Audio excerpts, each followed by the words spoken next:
Hello and welcome to Metro AV Tech Tips. I'm Brent. I'm Adam. And I'm Dave. And there's Dave. And there's Dave. So, okay. Today's really special because once again, we heard from Dave. He checked in on one of our videos from the past couple weeks and stuff, and was able to give us some input on it. And we were talking over email, and you had the brilliant idea of asking if he'd be willing to come on to the show with us again. And David, it just so worked out that in your busy schedule, you had just enough time to fit us in and come on to the show. So thank you so much. We're really glad to have you here. On a beautiful, I hope, Thursday morning in Australia. Yes, yeah. Thanks, guys. Thanks for having me. Yeah. So no, believe me, it's the other way around. Yeah, it really is.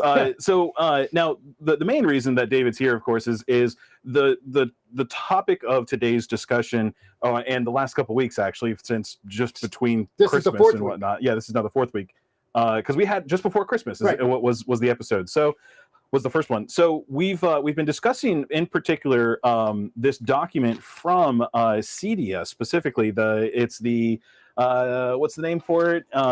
I think we colloquially have just been calling it the RP28, but this is the HDMI System Design and Verification Recommended Practice document. So David was a huge part of this document pulling together, as well as many other people that we called out on the first episode. Not called out, but we mentioned in the first episode that we discussed this. One of the things that David was so gracious about was he gave me more understanding about some of the stuff that I wasn't too sure. Particularly in some new feature sets that's like, well, what's this mean? Well, you read the text, but it doesn't really explain what the bottom end of what you're seeing on the top end. Right. Quick source switching or Q.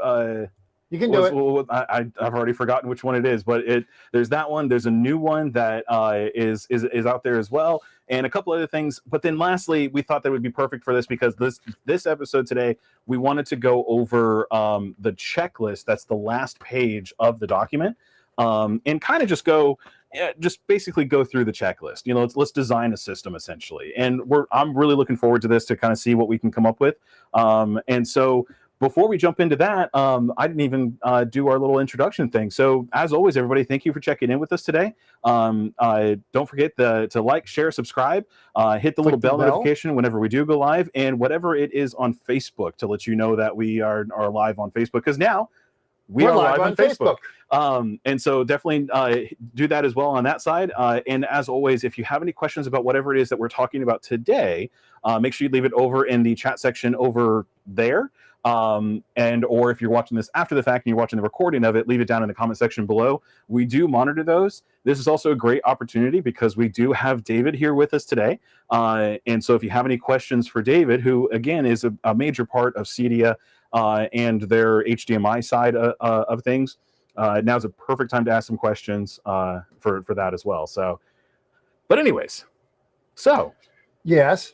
So let's get started with the documentation, or better yet, because there was some review on this. Do you have the email that David sent us? I think I do. I'll pull it up here. Because there were some things in there. He said, guys, you're doing a great job, but. And here's the but is you looked at me, I looked at you. It's like, what does this mean? It's like, well, I know what it says in the paper, but there were new features to us. Right. So, and again, David, thank you so much for sending out that email. We always look forward to hearing from. And first off, I have to compliment David on how polite and gentlemanly he is when he's like, well, you guys are almost there, but there's a little bit more of information. Yes, and actually more than a little bit, because what he shared with us in this email is a tremendous amount of stuff that actually in the documentation, this is a lot more complete. And it's good stuff because this is what's going to help us get stuff functioning better as the 2.1 rollout continues. Yes. So David, again, thank you for joining us today. One of the things that I did want to do is talk about a few of the items that you kind of enlightened me to on that. And one of the first ones is the acronyms, and specifically two of them that we discussed in the emails. The first one was QMS. So in the description for that is a little misleading from what I found. It stands for quick media switching, correct? Yes. So that's a little ambiguous for what it actually means. So like it sounds like the old quick port from 1.3, 1.4 days. Yeah, I know. And excuse me if I sit here and just have a bit of a chuckle every now and then. I'm just seeing these comments from Mike Heiss, so just wanted to shout out and say hi, Mikey. Nice to see you joining us too. Anyway, QMS. I had no input on the creation of these acronyms by the HDMI forum, and I can't sit here and just be critical, but this is the one acronym that I think is certainly misleading in its name, because the one thing it actually doesn't really do is switch media quickly, and so it is somewhat misleading. So what? Anyway, all these acronyms, it's crazy. We could actually sit here all day and talk about these, but I'm sure anybody that suffers insomnia would certainly find that quite therapeutic. And I've long said that anyone who has a fetish for acronyms and HDMI is your thing. There's lots of them, and every time they release a new version, there's a new one. So what QMS is, it's one of the features of HDMI 2.1 that we haven't really seen rolled out yet. Or I haven't seen an application for it yet, but it's just, I think the reason for that is that we need more sources that are 2.1 compatible, because you need to have the capability right through the signal chain from source through to sync for these features to work. So I remember you guys on the last on your last cast, you were talking about variable refresh rate. And VRR is about being able to dynamically change the refresh rate just to match whatever's coming from the source. So a GPU in a gaming computer, for example, or a console like a PS5, if you can get one, is creating frames on the fly, and the speed at which it can create a frame is going to vary depending on the complexity in the scene. So it's going to, yep, Mike, you need some audio. Sorry, I'll actually bring the mic a little closer to you if that helps. I can actually boost you just a little bit. How about that? We'll try that out.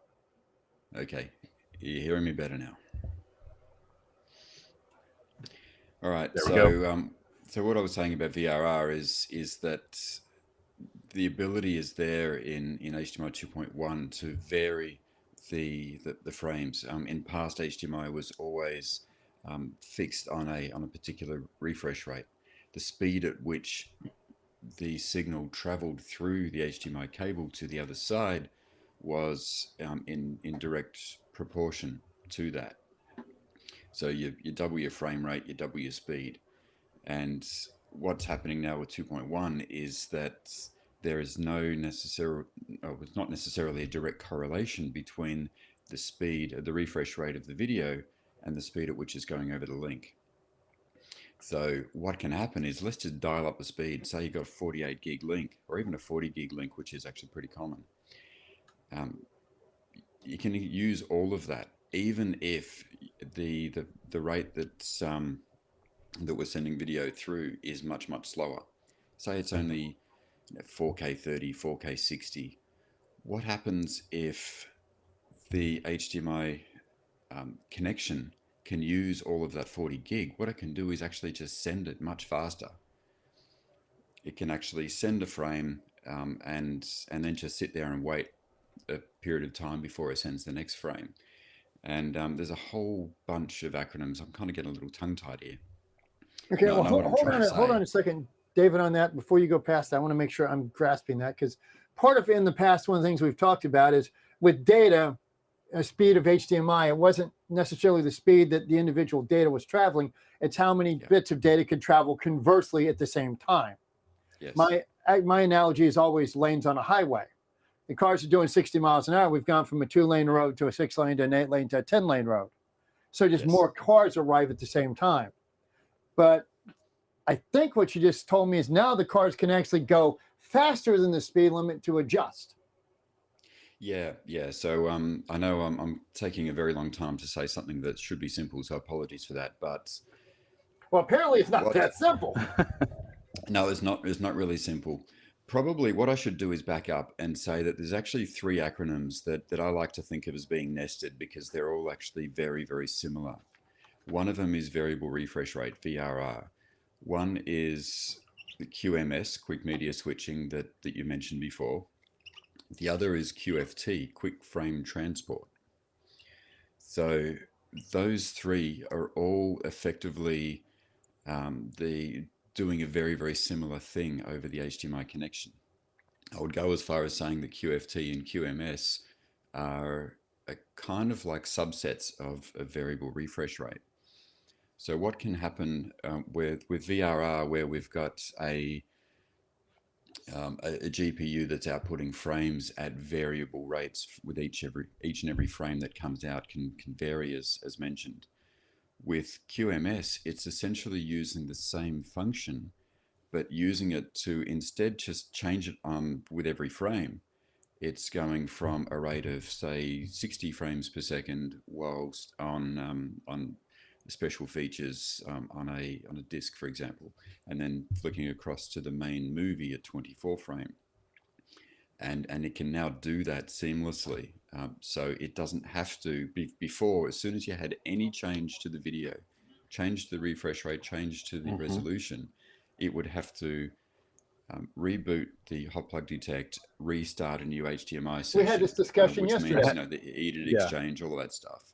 And it has to restart a new session. That would cause an interruption to the viewer for a second or two, kind of flick, black screen, and then the picture comes up and you're good to go. They renegotiate again. QMS, so really, it doesn't happen. There's no more interruption.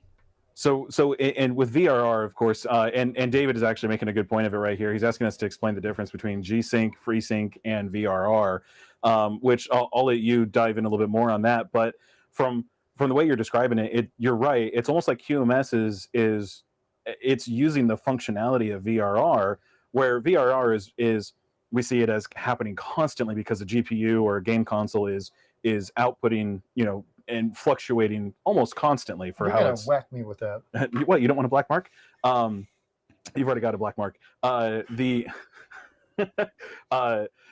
VRR functionality is, it seems like it's always fluctuating, it's always changing, whereas the QMS would be changing when the media it's okay, when the media switches. Here's my question. If VRR is functioning, is QMS automatically part of it? If VRR is happening, is QMS working underneath it? No, I don't think so.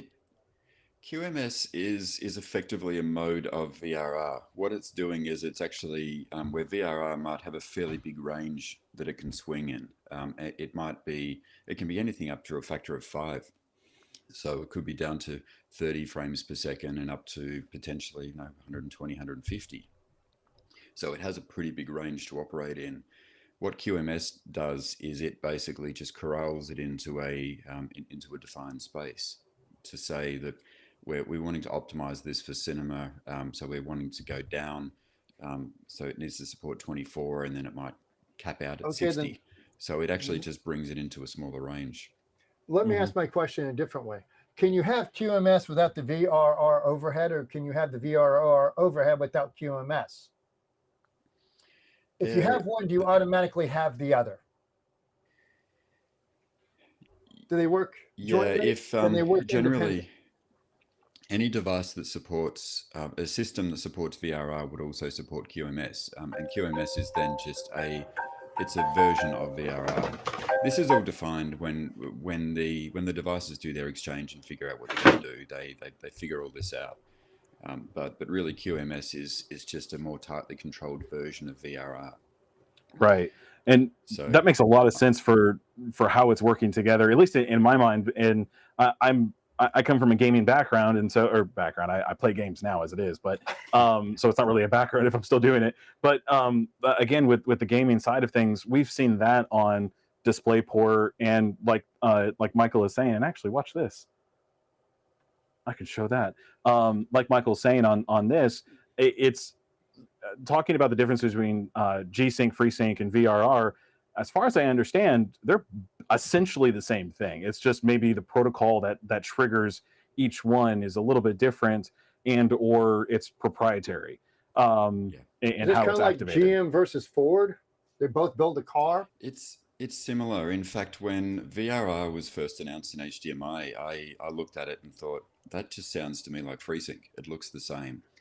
And FreeSync in turn is essentially the same as Visa's adaptive sync.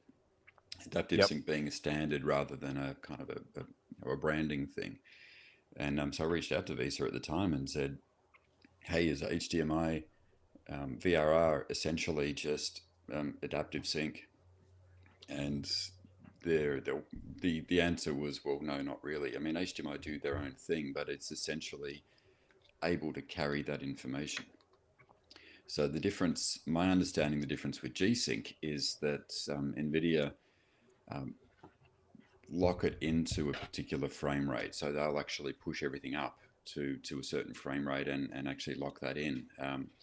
So do they look at the available reliable bandwidth and just lock into the highest frame rate for that available reliable bandwidth? They can. My understanding, and I must admit I don't know enough about G-Sync to really fully appreciate the difference, but it is essentially doing the same thing as FreeSync and adaptive sync, but with the ability to also lock it in at, say, 144 hertz, and then process up to that.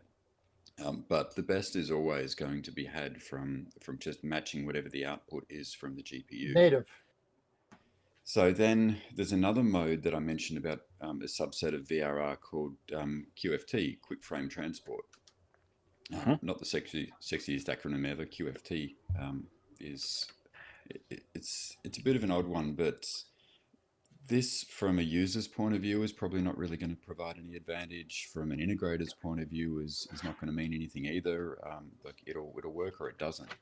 What QFT is good for is reducing power consumption, and in Europe in particular, where there's all kinds of laws coming in all the time about reducing consumption and low standby power, all that sort of stuff. QFT is a really good answer here, because where instead of 60 frames per second, instead of every frame being 1/60th of a second, if we now have a transport that's way faster, you can zip that frame across really quickly and then sit there for the remainder of that 60th of a second, go in low power mode, and then you can zip through the next frame way faster than a 60th of a second, and then you can again go into low power mode and wait. So instead of hand carrying 11 5-gallon buckets across the driveway, you're carrying one 55-gallon drum in one trip. And then letting it, and then scooping it out once it's there. Go taking a break until you're ready for the next one. That's really interesting. Like, is that kind of a good analogy for that? Or yeah, I think so. You're still only sending one frame at a time, but you're doing it way faster. Right. It just so if you've got the ability to actually send through if you broke it down into time, it's literally a 60 frames per second, one frame is 1/60th of a second. That's logical. And with everything up to and including HDMI 2.0, it would essentially be that 1/60th of a second, because we have this constant uninterrupted stream. With 2.1, you don't have to have a constant uninterrupted stream. You can actually send it through in a much faster. So it's the pulse jet. It's the pulse jet of of digital data. Well, kind of. So I guess the idea then for that, does that mean that, so say for instance, I'm watching something that doesn't require a full 40 gigabits per second. Maybe it requires 20 gigabits per second, but we can take advantage of the fact that we have that 20 gigabits overhead, send the data over at 40 gigabits per second, get it all over there. So when it's done, we can go into standby because it's done, and then wait for it to be used, and then we can send the next one. Same thing. That's right. And at the same time, another thing that's always happening in a display is that it's always processing the video to put up on the screen. So what it can do is, if it's received a frame a whole lot faster, it can get cracking on processing that and get it up on the screen faster. So the gamers are going to love this, because they get better picture quality because the processor's not having to wait to start it. Okay, a quick American analogy on this. Remember, in some states, they opened the early balloting, the mail-in balloting early. Sure. And they processed the results early. and then it was Wisconsin or India where they could not start opening until the day of the election. So it took them a day and a half to get the results out, and they claimed fraud because they were coming in at 2 and 3 and 4 in the morning. Yeah. That's exactly what he's saying. So it's essentially just getting the data over there. Look, we've got, let's say we've got 8 lanes of highway. Do we need all 8 lanes right now to do it? No, but if we go ahead and instead of sending 4 lanes over and over and over again all the time, instead, if we can go ahead and use the 8 lanes, send that same group of cars that would take 2 rows of the 4 lanes, we can send 1 row of 8 lanes, send it over. They can start processing and unpacking what's in those cars, and take a break at the toll booth. Take a break, wait for the next one, and the next one can come through. Now, for us, the humans in this aspect, we still see the 60 frames per second. We still see the 24 frames per second because that's what we see. In fact, we don't even see that because of the how our eyes see, detect motion. But a processor which is crunching these numbers at such a phenomenal rate it's a breath of fresh air, because it can go ahead and just crunch through the numbers and then wait, and it has a chance to not use power during a certain period of time. Yeah, it is still sending 1 frame at a time, so there is still 1 frame each time interval. Right, but the intervals are shorter. The amount of time from the beginning of 1 frame to the end of that frame is now faster. So if the whole frame is received faster, it can then be processed earlier. So it reduces latency. So video lag is a big deal. So reducing latency on getting the picture up on the display is good, but it still waits that 1/60th of a second before sending the next frame. So the frames are still a 60th of a second apart at 60 frames. Okay, I have a question on this. But each frame is now going through way quicker. Yeah. Transport, is this going to affect, like, when you're doing, because if we're sending the data through quicker, actually you're going to have a higher initial burst. Sure. So over passive cables, as long as the length is acceptable, I can see that. But if we're operating with an optical system that has a fairly defined clock rate, David? So it's not necessarily a burst. Think of it as just the total, the total speed. If the source through to the sink establishes, say, a 40 gigabit per second link, it might be limited to 40 with an ABR in the middle, or let's say it does go to 48 gig, then there's no kind of winding up and down necessarily within that. What it's doing is it's using that huge bandwidth to send through, even if it's a smaller signal. It now has lots of overhead, and you can just wiggle around within that overhead and send things through at that very high speed, and then sit back and wait if it needs to. So essentially, what's happening then is it's sending, like, going back to the car analogy, it's what's happening is it's still sending those cars once every frame. Right. It's still doing that. It's just how many more it can send at the beginning of the frame. How many can it send? All because it's now has the width, it has the bandwidth to be able to send all of those over at once, and so they can already be processing there. Power, not the weight. Yeah, correct. Because when you looked at the traditional clock, it could only send on the clock strike. So that's actually really cool, because that means that now the sets that have the ability to upscale or clean up or put do whatever they do, the Sony comes to mind with their DSPs that they have. It now gives those displays longer time to manipulate that image to make a better or make it look a certain way, and so now we have that opportunity to do that a little bit longer. Yes, that's right. So it can either do what it was doing before and do so with less latency, or it can take the same time it was doing before and do more. Right. So very cool. So that's going to come down to application. Back up to that analogy you used before about having more lanes of the road, I think a more appropriate analogy here would be to say you can either drive, as we've been doing, or you can fly. Okay. And so what it's doing is it's not necessarily going wider, it's going faster. So flying there is going to get you there a whole lot quicker, but you're going to have to sit there and wait for the driver to still get there too. They're going to sure that we now have lag in driving, so HDMI 2.1 enables you to fly instead. So it's okay, very cool. Yeah. So you got there before the wife and the kids did.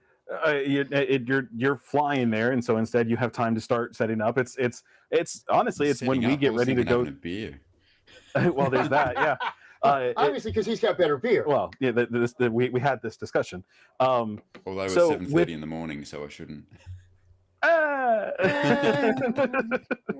Okay, if you don't start in the morning, you can't drink all day. So when we have you need to stop. You need to stop. Okay, so quick frame transport, or QFT, that's really cool. I mean, that has some awesome application so just awesome applications in these systems. But they're invisible to us. Well, and invisible, I don't know if that's the right way to put it. It's now generating. It's one of the things that, look, I can't not say that I don't have issues with certain choices that HDMI as a whole has made, certain feature sets, certain decisions to do other things that I have a problem with. However, this is one of those things that this is actually really cool. This has some serious advantages to it for what it and actually, it's something we don't have any control over. Well, it's not so much. I'm not saying we need control, but when I say invisible, what I mean is that there's not a switch that the end user or the CI can turn on and off. It either negotiates and has the bandwidth to do it, or negotiates and doesn't. So what I would say is and Mark Silver here, Mark, for some reason now we can all of a sudden see your name. Oh, I know why, because you're on Facebook now. What is he's asking, what is the function advantage for the average consumer? And as far as I understand, it can be one of multiple things. It can either be a better picture because the TV has more time to process the image. It could also mean that we have better energy conservation, especially in areas like Europe or the UK, or in other areas where they have higher restrictions on that. But it even sounds like we have a possibility for possibly longer lifespan for the equipment, almost, because it's not working so hard, or not. It's not a constant work thing. It's a little bit of a burst and a little bit of a rest almost for at least the source device. Anyways, walk around. Right. Does that sound about right, David? I'd say that it is a very good question, by the way. So thanks, Mark, for that. And as I alluded to before, I sort of got into that long explanation about what QFT does. It's not a big deal to consumers necessarily, or to integrators. From a consumer point of view, hopefully they won't really notice. They just want to sit down and enjoy what they're watching. There is yet another acronym that I'll just talk about very briefly, and I promise this one will be brief, and that is ALLM, is Auto Low Latency Mode, which is essentially just if you go into a TV menu and seek out game mode, and activate that manually, what that really is doing is just telling the display to, hey, please don't really bother with the processing. We just need to get this frame up as quickly as possible. And so there's plenty of displays do that. And what ALLM does, which was also introduced with HDMI 2.1, is it just activates that mode automatically. Tone bypass. To go in and select game mode. So, but then now what's happening is the display is not really being given the opportunity to do all that processing, so it's just going to throw the frame up on the screen. But is it optimized? It's probably going to be pretty good coming from the GPU, but could it be better? So if we were to combine, or actually instead of ALLM, if it could potentially use QFT and get that frame through much faster, so that the processor can now have the opportunity to do some processing and get that up fast. It could also reduce the latency. So the goal from a consumer, for a gamer, what they want is low latency. You just don't want any lag. For most of us, when we're watching a movie, who cares? It doesn't really matter. But for a gamer, it's kind of virtual life and death. So it's important.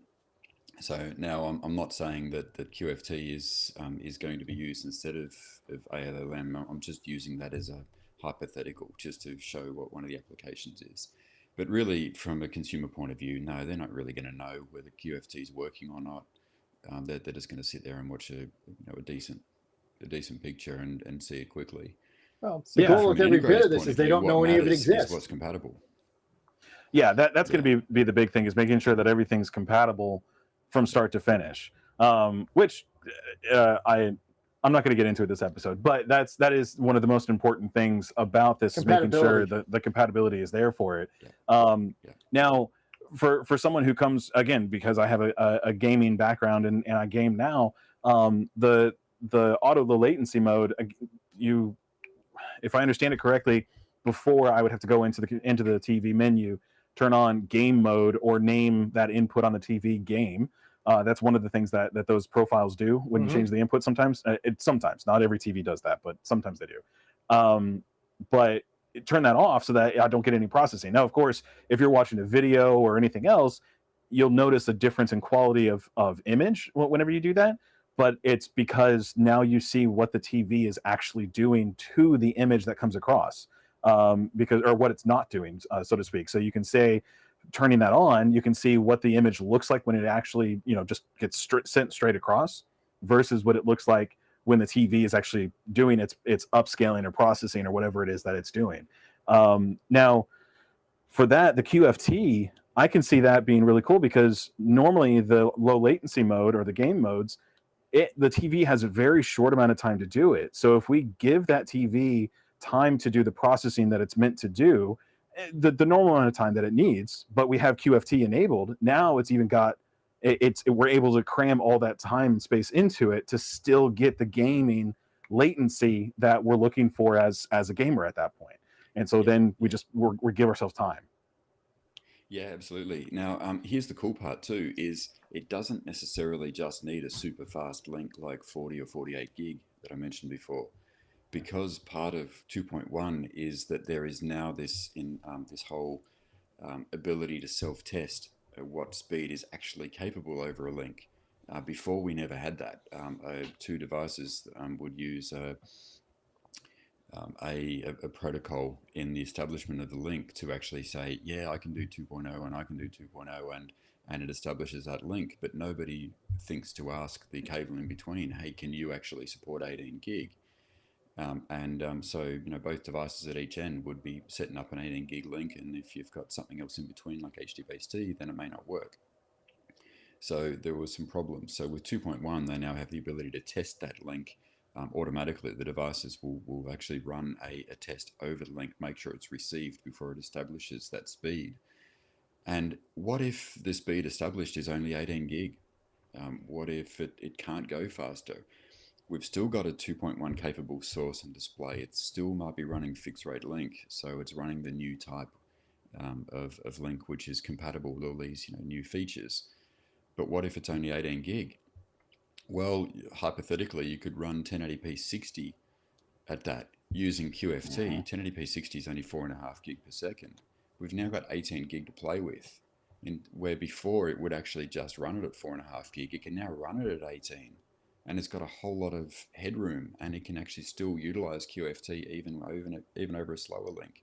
Right. So it doesn't matter what the link speed and the format are, as long as the difference between the two is sufficient that it gives it operating overhead, that it can now send things through faster. Right. That's really cool. Makes sense. Yeah, no, for me it does anyways. Did it make sense? Okay, good. So headroom's an awesome thing to have. Well, yeah, and honestly, this almost creates headroom for future use, also for as we run into the need to go into what's next, right? And kudos to the engineers that work on this stuff, because to build in something like this, yes, it has advantages now for what we're working with, but there's no way they don't see the writing on the walls of what that can do in the future. If you look at the history, if only we had, if only we had, if only we had. Yeah. And they learn from those things, you hope. Well, we hope anyways. Actually, we've got a really good question here from Soundscape Audio and Video Inc. They're asking, for the users that don't have HDMI 2.0 capable HDMI cables, what is the effect on their picture? And for something like this, the biggest effect, well, first off, 2.0 capable, I like that you described it that way, because there's not necessarily an HDMI 2.0 cable, it's just the spec, but the capable HDMI cable. Kudos to you to saying it that way. But what is the effect on their picture? So the main thing is what David just described. When we have FRL coming into, or no, it's not FRL. What's the thing that actually makes it step down? What's that called? That's it is. Yeah, you got it. FRL? Okay, great. Yeah. So FRL, what essentially is happening is, what's essentially happening then is basically FRL is kicking in. It's seeing the fact that this cable is not possible to handle that much bandwidth or the full bandwidth of the 2.1 spec. And so it backs it down and makes it possible to flex where switch profile is going to work best yes for that cable and with that source and that display. Yeah. There's a lot to learn on FRL. There's actually multiple profiles for FRL. So they can pick the best bandwidth performance capable for that source, that cable, that display. Right. So that's a really great question, Soundscape. That's kind of feeds into what David was saying, is that if you do have something that's not capable, if you have an older cable, a damaged cable, an active cable that can't handle the bandwidth or something like that, FRL is going to step in and test it. And you may not see, or you or the user aren't going to see a readout on the TV of what it's saying it's passed or failed. You'll just basically see that, okay, well, certain feature sets aren't operating, but certain feature sets are, and they're working at a certain bandwidth. And ultimately, the most important thing, there'll be a picture. And that's the big change over 2.0 is the goal is to have fewer TVs, cables, AVRs, whatever, go back to the retail provider because it's not working. Yeah. With the flexibility of this link, you're going to get a picture and it's going to be a good one. Yeah. Go ahead, David. Yeah. So when it's, what will happen is the negotiation with all the devices in the signal chain will say, assuming everything's, say, 2.1 compatible, but what does that mean? That doesn't necessarily tell you the speed. Like as mentioned earlier, some AV receivers might have 40 gig throughput capability, but you've got a source and a display both capable of 48.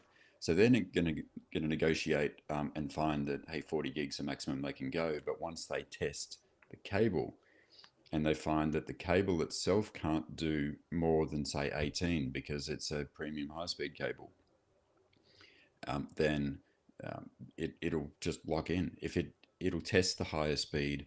And we have you talked about link training before? Because that's what they call this thing. We have. Yeah. Yeah. So link training is really cool. So that's what will happen is it'll try testing it at that 40 gig because that's what's been established the devices can do. So it'll test it at the 40 gig. If the signal doesn't get through, it's just the sound of crickets, there's nothing happening. It'll say, okay, well, that didn't work. And it'll drop it down to 32 and try again. If that still doesn't work, get down to 24. And if that doesn't work, get down to 18. And then bingo, it works. So it'll then say, okay, well, we can lock in 18 gig FRL because it's been proven the whole system end to end can support that. And then off it goes. That's an important statement there. Did you hear what he said? End to end. Because that's a huge point of that, because you've got the fact that, yes, you can have a single source and a single display, or the source and sync device, and that's all well and good. However, most cases nowadays, especially in our market, we don't have a source and a display. Most of the time we have something else in between, a repeater of some kind in between. So that link training, it's testing all the way through to the display. It'll test between the source and the sync. Yes. Very cool. But it's sending out bandwidth down that line, or bandwidth grouping for testing. Yeah. And if the whole thing doesn't get there, it says okay. And then do you remember the early days of, you won't, but with serial communications, it would send out, you'd start testing at 15.7, 9.8, different baud rates. To find the different baud rates that worked for effectively link training. Sure. And except now we're moving a whole lot faster. Oh yeah, well, in this world for sure. Very cool. So, David, are there any other interesting acronyms? And in fact, I think I saw someone else in the chat comment the acronym that I guess is the newest one to be added to the HDMI 2.1 spec or capabilities. What can you tell me about SBTM? Okay, SBTM. This is an interesting one. Source-based tone mapping. It is source-based tone mapping. It's a feature of HDR. And so what happened with going back to HDMI 2.0A was when support for HDR was first introduced. But that was just static metadata. So we had one setting for an entire program. Basically, it was there at the beginning, and it doesn't change all the way through. so it's not necessarily optimizing for all the different scenes. Then HDMI 2.1 comes along and says, okay, we can now support dynamic metadata, and so dynamic has the ability to optimize each and every frame. So the metadata is in the header of every frame, and it's going to have the profile that's optimum for that particular frame. However, there's still a weakness here in that the source can't possibly know what the parameters of the display are, and it can't send that tone map information which is optimized for the display's capabilities. Could be based on the type of technology, QLED versus OLED, even the different ways displays within those technologies are manufactured are still going to have different profiles. So it's leaving the display to do all the heavy lifting. So it'll send through the HDR signal, and the display will try to make good of that metadata and apply some tone mapping, but it's going to have to make some approximations based on what its own capabilities are, because it knows what its maximum brightness is, it knows what black level it can do and how well it can reproduce colors. The source doesn't know any of that. So now what this new update does, the 2.1a spec has added this source-based tone mapping, and that now gives the ability for extra information to be included with the EDID in the display. The source will then read that EDID over the DDC, and it can actually send it can do more of the heavy lifting itself and make some determinations based on the display's capabilities that it's read in that EDID, and send a better, more optimized HDR signal through to the display. Like Netflix does for the theory Sony. goes. So this is really cool, because this I'm imagining in my head using the SBTM function and incorporating that with using quick frame transport as well, QFT as well, and we're creating it. So we're handing over. Okay, so the TV says, "Hey, here's my curve. Here's what I can. Here's the math that I have as my information to use for tone mapping. Here it is. Go ahead and give me information to correlate with this." So now it's handing off all that processing over to the source device. So the source device is handling that part of it. So now if we're also using QFT on top of that, or quick frame transport, and I'm just running really quick with this. So if we're using QFT at the same time, then that means that not only is the TV handing off the processing of handling that curve to the source device, which can crunch the numbers for that as it's sending out the data to begin with, but now with QFT, now the TV is also given additional time, because now it doesn't have to apply its own curve on top of the data that's coming in, and on top of the fact that it's trying to. And with the nice thing about the source is it can buffer it more before it ever leaves. Sure, yeah, it can prepare it well ahead of time, right, and get all of that ready for the TV, so the TV doesn't have to do additional processing just for that one part, which then it continues to flow through, and you get essentially a very streamlined information from source to display, and more of it, and it's just at the end you wind up with a better picture after everything is said and done. That's great. Yeah. So the display will still need to do its share of the load with HDR, but what SBTM does is it enables the source to send it a more curated picture to begin with. So it's already going to be a lot of the way there to be optimized. So that's really what it's all about. It's about making it better. From an installation point of view, I always have to look at it from an integrator's point of view. What does an integrator need to know? And of course, looking at RP28. And so my first reaction is, oh, does this change anything in RP28? And the answer to that is no, because you still need the exact same parameters in for all the equipment. They still need to be compatible. Right. You still have to have HDR compatibility. If you want Dolby Vision to work, it still has to say Dolby Vision. So nothing there changes. And now all that's happening is, instead of a tiny bit of metadata going through packaged with the AV data, we now have a bigger piece of metadata that's going through. So it's a fair bit bigger with SBTM, but it's still metadata there that's packaged in with the AV frame. And so the TV doesn't, again, we go back to the fact that the TV doesn't have to spend its processing time or power on figuring out the curve for that, because now it's been curated for the TV that it's currently connected to. It's already pre-done and everything's already ready for it. It can now take that metadata and essentially just apply it rather than calculating it before applying it, and then now kind of get it out there and going, or at least as close as minimal, on that. Yeah. So there is one caveat though, and that is that there is a limit to how much specific information can go in that EDID. So SBTM can't necessarily send something which is absolutely optimal for a display, because there's still limitations on just how much of that information can be shared in the EDID.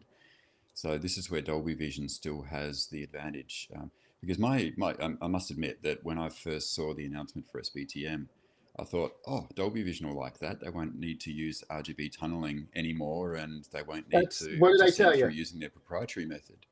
So only yesterday, I actually spoke with Dolby and said, hey, am I right in my assumption that you'll be able to now use this instead of using your proprietary method? And they said, no, where ours is still way better, because ours is individualized to each display. So ours is giving the absolute optimum, and SBTM is getting certainly closer to what they do, but it's still not as good. So don't expect Dolby Vision to change. However, what this does do is it finally gives a mechanism for HDR10 Plus to get up to becoming closer to what Dolby Vision are doing. Really, really close. Whether it's as good remains to be seen, but it gives them more capability. Very cool. So we're running close on time, and I know that we'll have to cut today's episode a little bit shorter than what we've been running the past few weeks. He already has an appointment. I was going to say, so really quick, I do want to run through that. This kind of puts us in a good spot to start this little checklist thing here. That's at the end of the document, if that's okay. Just really quick, I want to run through it really quick for what we see, because the first thing that said is, or the first thing on the checklist is, all desired video and audio formats to be supported by the system have been identified and documented. And so that lines in almost perfectly with what we're talking about here with all these new acronyms, or the acronyms that have been applied for 2.1 and now 2.1a. If a client or yourself, the integrator, have found that, hey, it would be really great to have QFT and SBTM or SSTM, like Michael Heiss is saying there, if we had all of that, in this system, because it's going to work amazing or whatever. Well, we've got to make sure that everything in that system supports those standards or those features for that. The second one for this, we jump into all client supplied legacy devices for integration into the new system have been identified, researched, and documented for capabilities. Okay. Now, just based on our tech calls, when you find out an hour into trying to solve their problem, oh yeah, I've got a coupler in there. Yeah. Now, that could explain why the 4K is not working. And so that step there is brilliant for something like that. And it does kind of fall into part of the process of the first one, of the first thing, finding out, making sure that it has, legacy devices are now things from the 2.1, or sorry, 2.0. Yeah. And so making sure that it has HDR10 plus, or making sure that it has Dolby Vision, which is still applicable with current 2.1 capabilities and 2.1 displays, right? Yeah. So from there we go into all source, repeater, and display devices, including HDMI extenders, support the required bandwidth and AV formats. Bandwidth is my favorite topic. It really is, just because everything that we're talking about here doesn't work if you don't have the bandwidth for it. And granted, it works because of the bandwidth or the bandwidth limitations, FRL and link training and everything else that makes all of that happen correctly. It really makes a huge difference for that as well.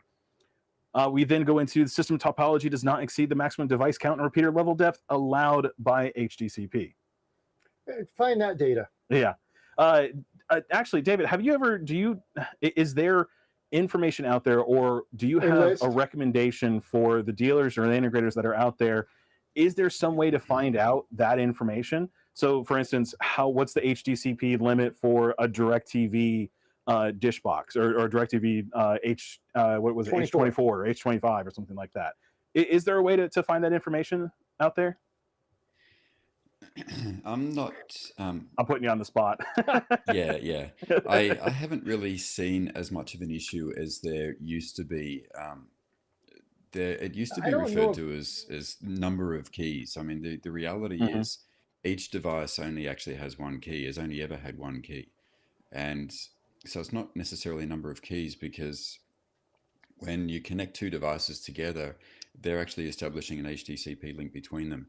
When you link up 20 devices, you've got one at the top that's connecting to an AV receiver, and an AV receiver is branching out to a bunch of others. The source is still only making an HTTP link with that first downstream device. That's it. It's not making an HTTP link with all the rest. It's that next device then creates its own HTTP link with its next downstream device, and so on. But then the topology is propagated back through to the source, so it's then told how many devices there are total. And there's some source manufacturers, unfortunately, for some reason, put a cap on that. They don't have lots of keys. They've only got that one key that they use to handshake with that next downstream device. But if whoever programmed that device decided to, for some reason, put a cap on the number of devices it could talk to, then that's a problem. I'm not aware of that necessarily being such an issue anymore with the later generation stuff, with the HTCP, 2.x, whether it be a 2.2 or 2.3. I haven't heard of that being an D&M issue. used to have that list on their website, Mhm. and there was a whole lot of devices that have 5 source options, and there was some at 12, and not much beyond that. But this Sure. was 10 years ago. Sure. Yeah, those were the bad old days. I remember set-top boxes in particular were quite notorious for that. I came across one source once that actually could only support one downstream device, direct connection to a TV. That was it. Yeah. And, Well, we saw I'm sure that in you've the seen that over very the years early too. days with Bright House. Yeah. There was literally a flip of a programming switch Mhm. to how many they could offer, and as soon as you stuck an AVR in the line, Mhm. you just lost your screen behind us. Oh, we did. It went off because they hadn't flipped the switch to allow multiple repeaters. Right. Yeah. So the next one in this one is one near and dear to your heart. It's understood and documented how the system will aggregate the correct EDID or EDIDs for reading by each source. EDID is a huge undertaking. In fact, I feel as though EDID is a separate thing that has to be done wholeheartedly and taken time to process and make sure that everything you have in there is managed correctly. We have our matrices. There's other systems out there that have EDID, basically EDID management systems. They're spoofing or they have their own canned EDID information in there, or learn, or learning capabilities that will kind of put a device in there to manage their EDID information that's going back to the source device. That's super important for those systems. That to me is the most important criteria Mhm. of system design, is how you're going to make, from my point of view, Yeah. how you're going to make all this work. Because reliability is my biggest criteria versus somebody like Joel Silver that's looking at the best picture quality. Sure. I'm concerned about this job going out to the customer's house, staying there, and functioning every time. Making sure that we have a picture it turns on and shows it. Is it going to be the most perfect picture? Maybe not, but you get a picture. That's my criteria. Sure. I like the next one because this one's was a reason for our first interaction, David. All relevant source, repeater, and display devices have been confirmed as HDR compatible, and then you've got all the different HDR platforms listed out below that. And it really is very important that nowadays with HDR, how prominent it's become, that you have the support listed out ahead of time. In fact, I assumed that you were going to include that in just the first part of this document. Yeah, that is a hugely important feature, and things like compression are discussed within that document as well. Yes, they are. Yes. We did that on the 3rd week, I think. Mm-hmm. Yeah, you can now get extenders that will use compression but still support HDR, and they do so through some proprietary means of actually extracting the metadata, and they compress the video and then reinsert the metadata at the other end, do stuff like that. but good luck with VRR and QMS and QFT. If you have compression in line, then you're probably going to completely whack those things, and they won't work anymore at all. There's a whole lot of unknowns moving forward into 2.1 with extenders to date. I'm really curious how extenders are going to function with SBTM and QFT. Valen's claims, and again, Valen's claims, and at this point, I can't disavow them because they've managed to catch up with every major step. Sure. They're going to be able to resolve this. And David, I'm sure, is much closer to that than we are, but they feel that they can meet up to the requirements.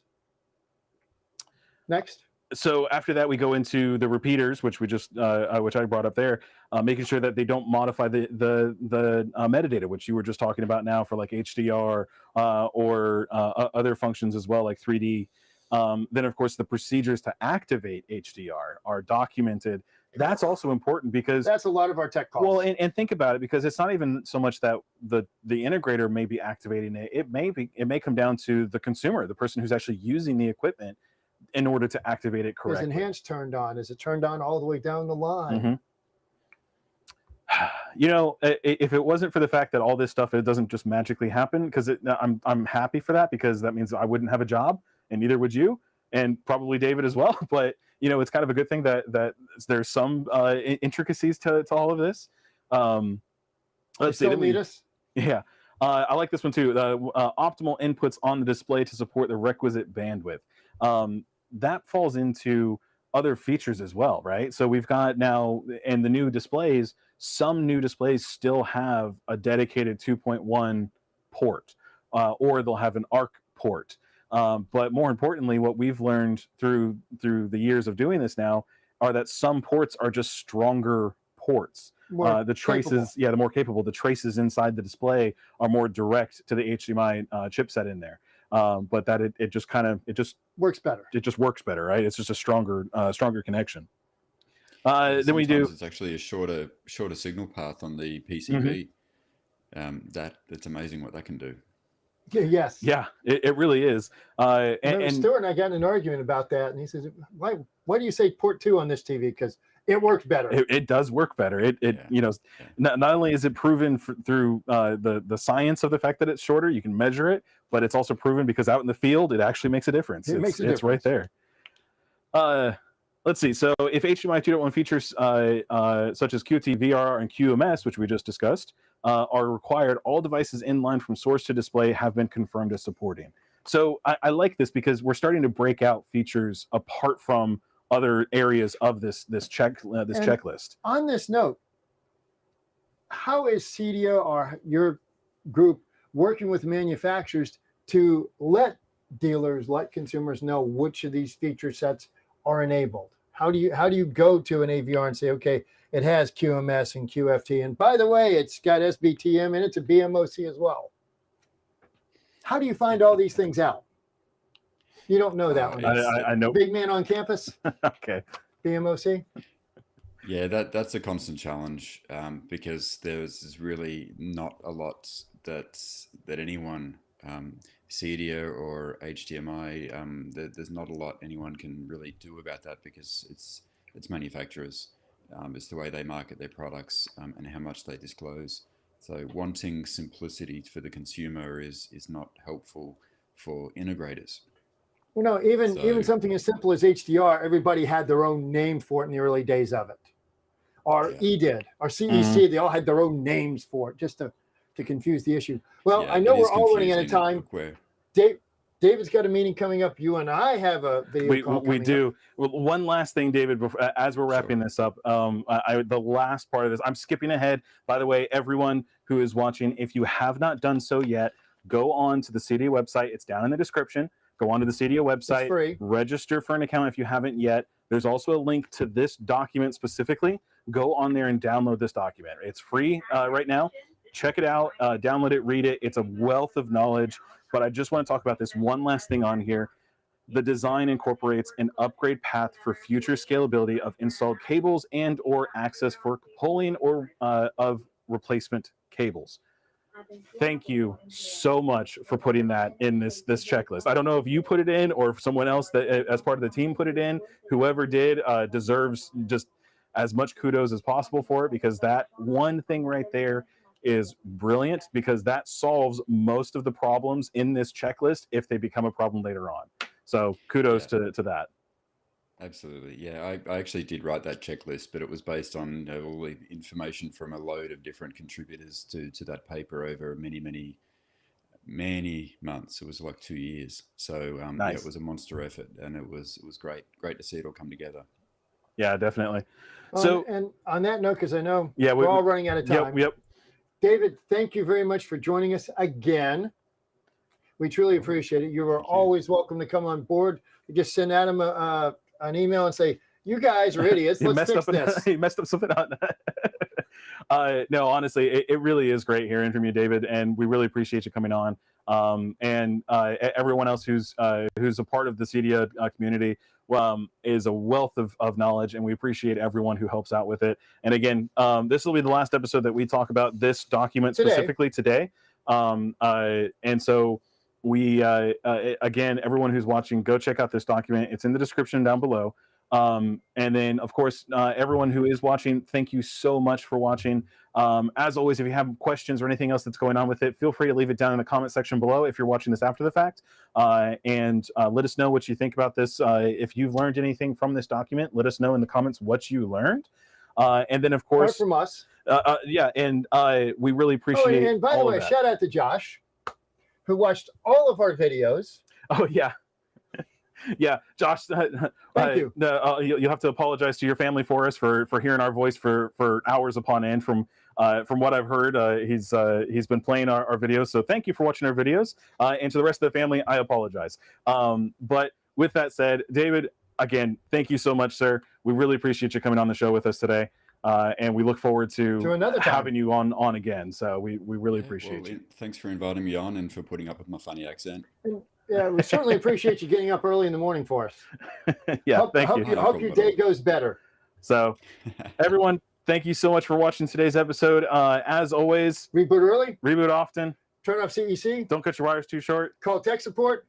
We're out of here. We'll see y'all next time. Bye, everyone. Bye.